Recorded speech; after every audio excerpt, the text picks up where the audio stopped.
Македонец, првенец на генерацијата, научник, иноватор, спортист, планинар, сопруг и татко на 2 деца. По несреќата во Нови Сад сите научија кој е Васко Саздовски од Свети Николе. Научник од Македонија кој работел во институт во Нови Сад каде се истражуваат и развиваат информатички технологии за земјоделството. Човек со брилијантен ум, кој зад себе имал и научна кариера.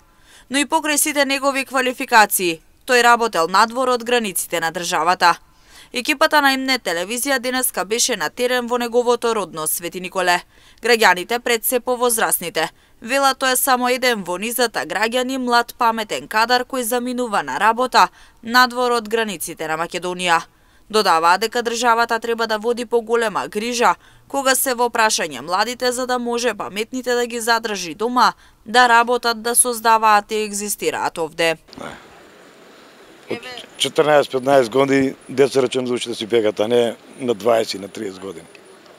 Се е финансиски, се е слабо. Имаме многу. И затоа им паметен народ не избега. Кој ќе остане? Никој. Се е упропастено. А треба комуникација со младите. Состанци има разни сега, нема што нема во државата. Значи треба да се разговара со младите. По школи, по све. Гледаш што се дешава све и свашто. До кај ќе одива? Еве, гледате самите. Колку народ, само пензионери сме. Јас мислам, ништо не прават. Сега може се оправа, но до сега ништо не пријади.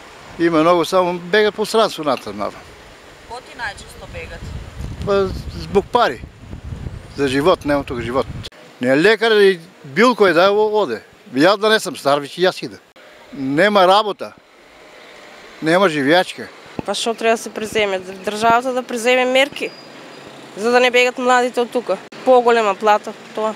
Има, само што државата тие таквите не ги поддржава. Има само тоа се не форсира и не става. Кој да става? Тоа се едуцива. Се мислам дека простава, тоа не уред. Децидни се дека многу повеќе треба да се вложува со цел младите да останат дома. Во спротивно ќе се случува она на што веќе сме сведоци, велат Свети Николчани. Младите паметни лекари, инженери, научници и слично, своето знаење и своите вештини да ги нудат во некоја друга држава.